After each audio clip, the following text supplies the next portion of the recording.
I am so excited because I have one of my alma mater, one of my alumni from high school, Patrick Henry High School's best athlete of all time, Ricky Williams. He also, by the way, played football at the University of Texas, UT, won the Heisman Trophy, played 11 years in the league, a legend in my mind on the field. But I'm more interested, Ricky, welcome to the Playbook, to talk about your playbook off the field.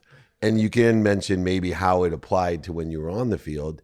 The first time I met you, you were living with a kid that went to our high school, and you were very introverted. You're very calm as an energy or a frequency. And it really, I kept saying, man, I've seen this guy. He's like a tornado on the field. And how's he, completely opposite off the Marshall Falk kind of has that as well. Yeah. Do you know, or did you know when you were younger, that you had a different frequency than the normal hyper-competitive, ego-conscious athlete that was out there? Or Really, no. I had no idea until my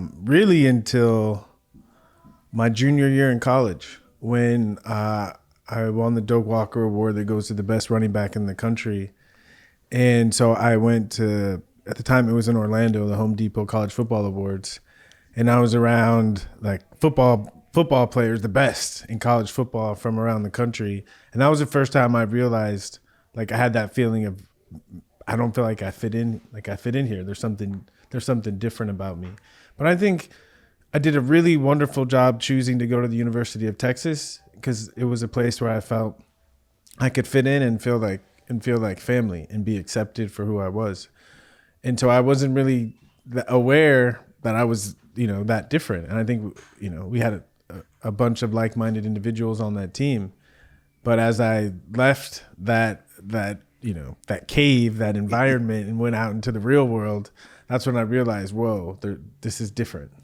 Yeah, it's interesting because, your brand, the Heisman, obviously it's a double entendre of the great award that you won, but it's really about the spirit of excellence.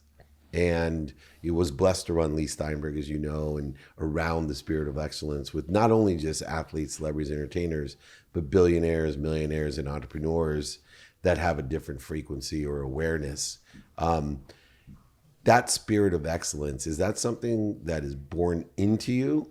Or are we all connected to and through it, and we just have to figure it out? Yeah, I think definitely we're all born with the potential for that excellence.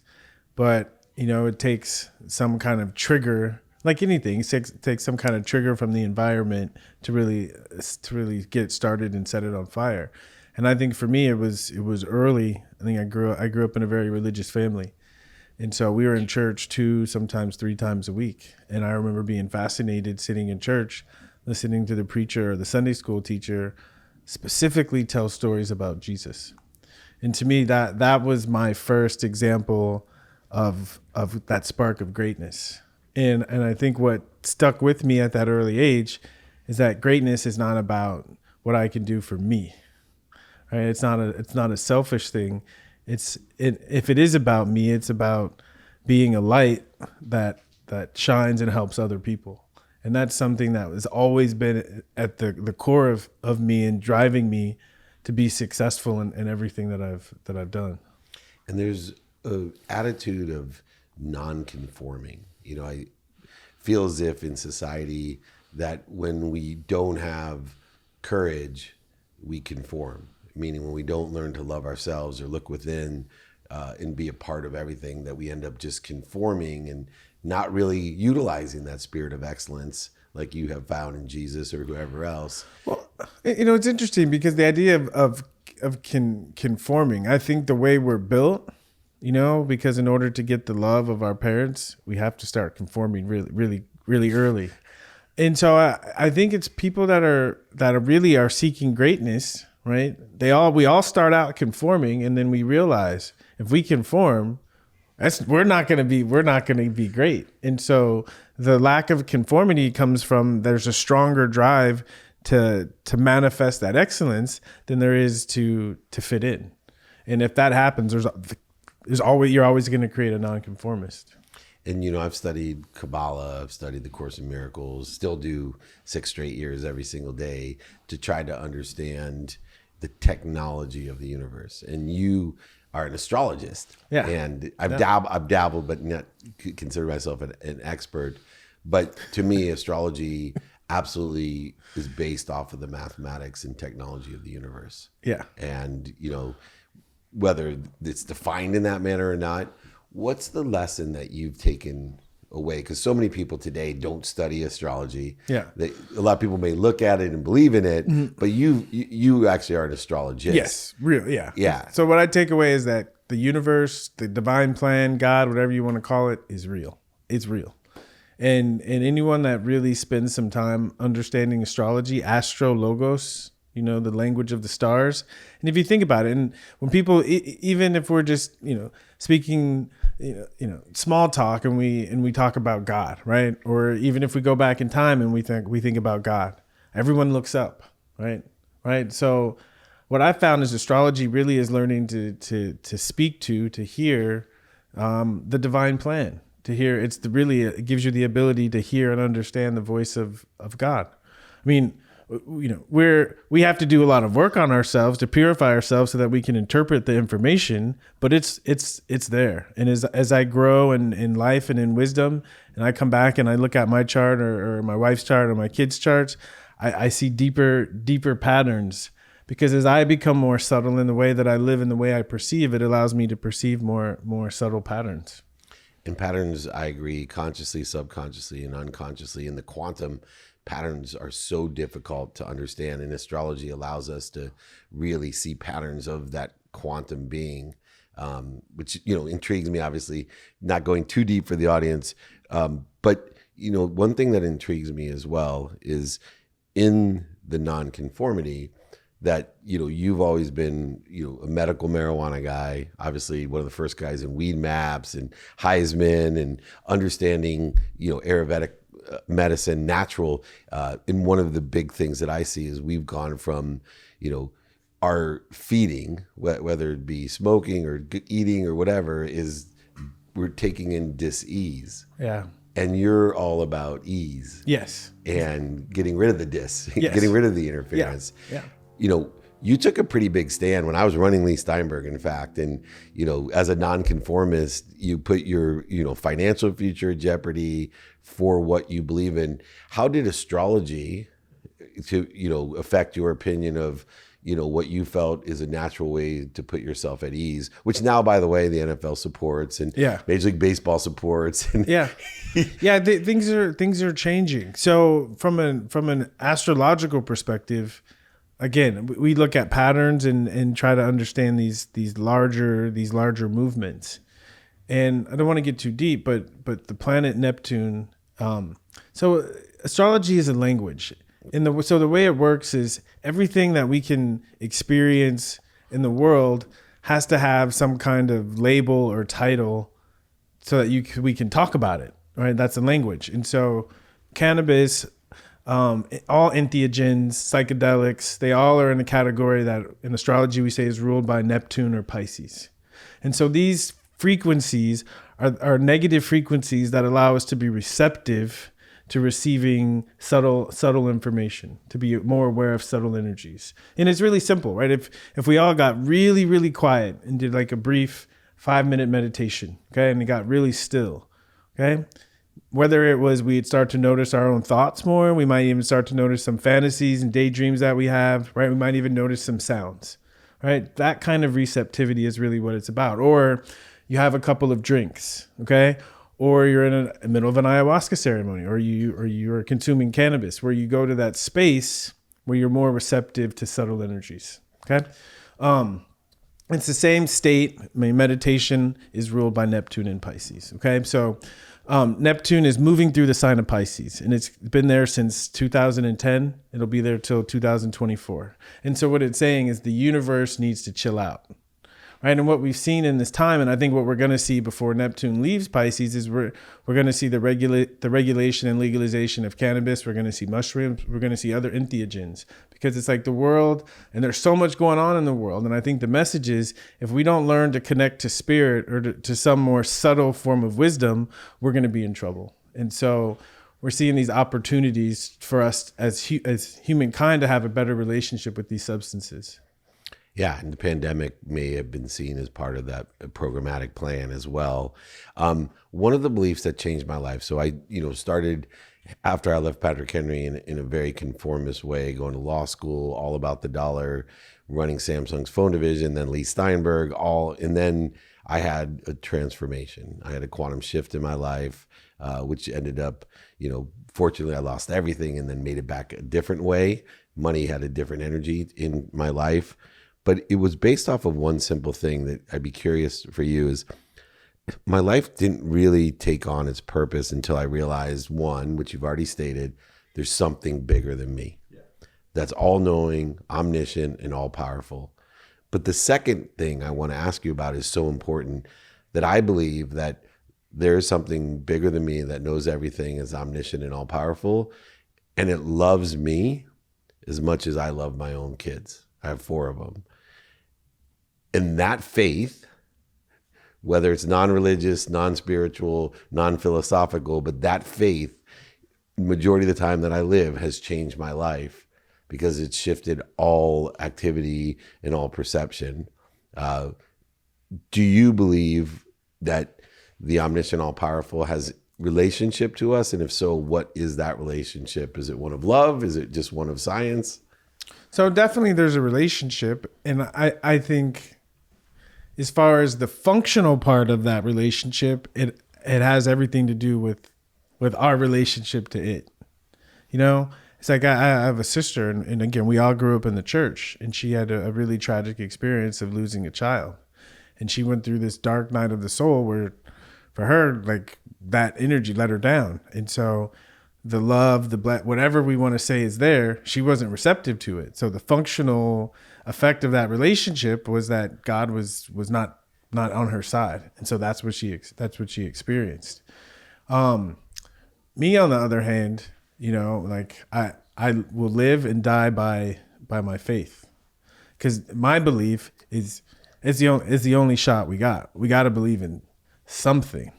We got to believe in something, and I truly believe we have this ability to perceive truth. And if that we believe hard enough, right, we're going to believe in the wrong things. But if we keep believing, we're going to figure it out, and eventually we're going to find something that actually resonates with us. And that's what I found. And so my relationship with that divine being is that that there's a plan, and there's love, but there's also a directive of, you're either going to contribute to the plan or you're going to contribute to not the plan. And for me, I'm always trying to contribute to the plan. And so it's love, but it's love that's acted on. It's about acts, right? Not about sitting and saying, I need this. I want this. I need this, The other thing I'm really curious about too is the reconciliation of 2 different frequencies. One, the truth, love, thought, and then the man-made construct of time. Yeah. And it's interesting because astrology is actually one of the things that reconciles time with faith or thought or love. And beyond that, though, you're an extraordinary entrepreneur. You have this brand, Heisman, with the ability. You've done other business ventures as well, all interrelated though to what you're passionate about, which I think is so important. But in that reconciliation, I see so many people, especially today, having a conflict. That they have inner soul beliefs and purposes of a higher self, but they're stuck to either attaching their emotions to an outcome of the dollar, or defining themselves by their bank account, or by what other people think is a big one, especially today. Fear of missing out, fear of other people's opinion are 2 of the killers out there. How do you reconcile what we believe in, you and I, this higher source, with, hey, we're living in the pragmatic man-made construct of time? You didn't know this entrepreneurial interview was going this way, right? It's such a great question because like what you just nailed it. That's really what everyone on to some extent is really wrestling with, and it was really at the heart of what Martin Luther King Jr. preached: is that there are man-made laws and there are God laws, and we need to try to live to where there's more overlap. And I think it's recognizing that we've inherited this program to create our lives through conflict.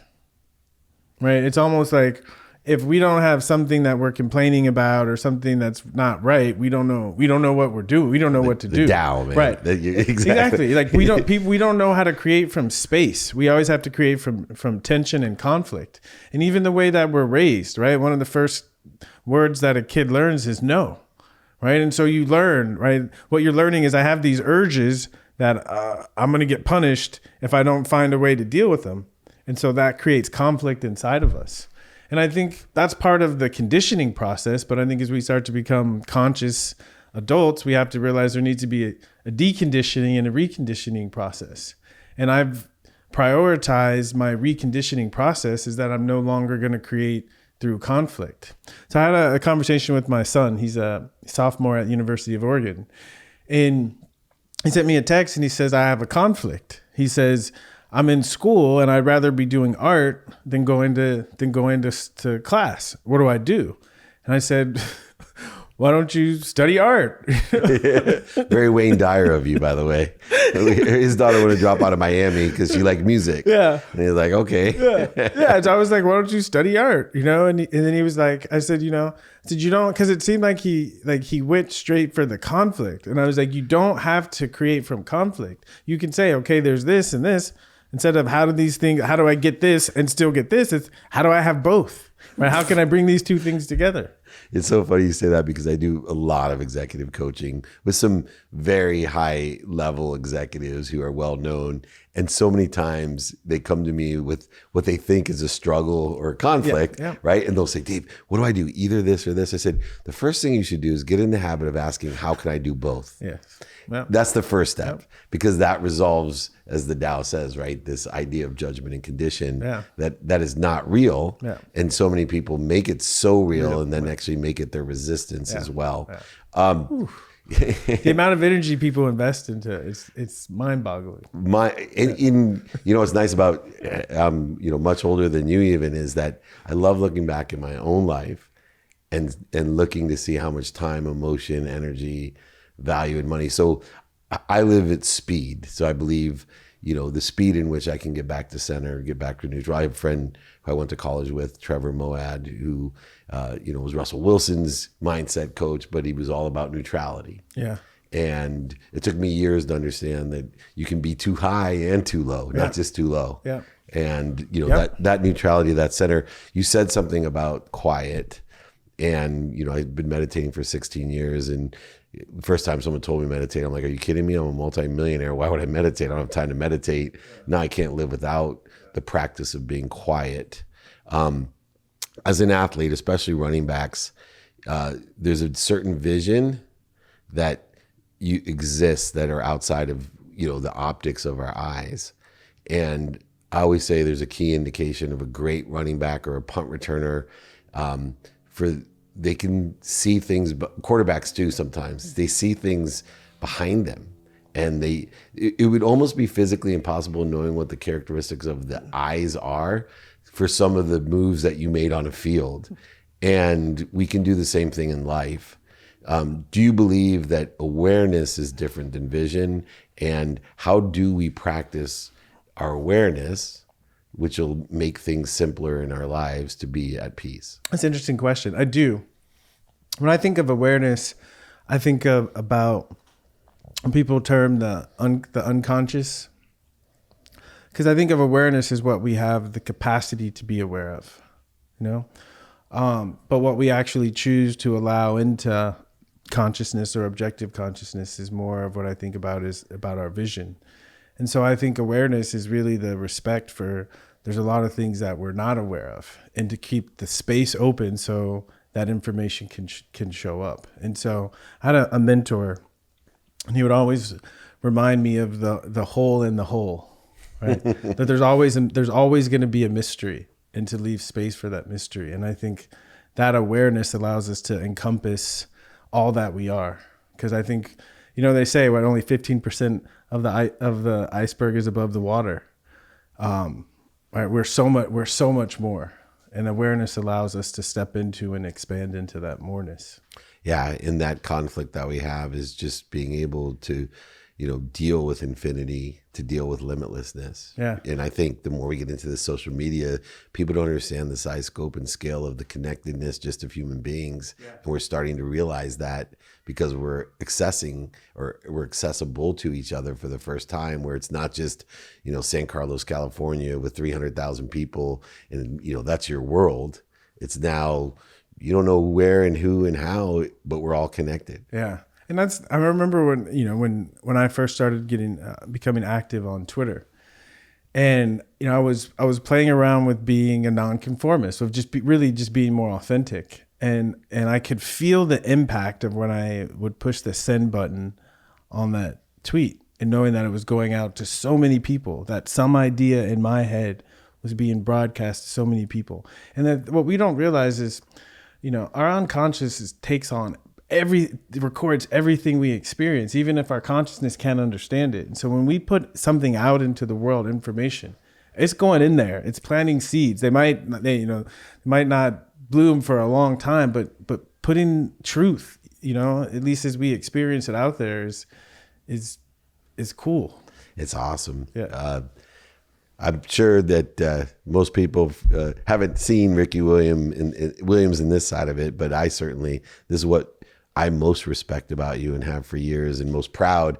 I will say that Ricky donated the football field at my high school, and at the time they wanted to take his name down because he was supporting medical marijuana, believe it or not. And I remember having a conversation with the school myself saying, hey, look, give him his money back. You can take his name down. Yeah. Thank goodness they didn't, because that was extremely generous to the community as well.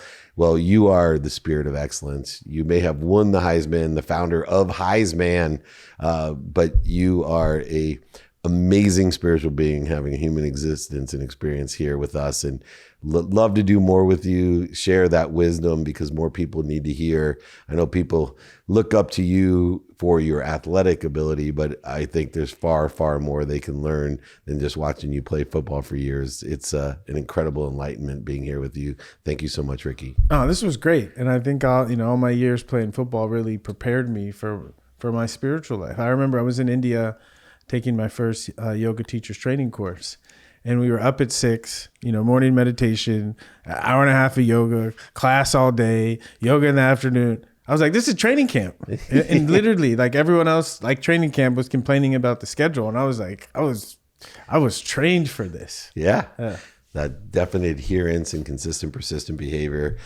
Well, this is Dave Meltzer with the incredible Heisman and Heisman, the incredible NFL superstar and dear friend of mine, alumnus of my high school, the incredible Ricky Williams.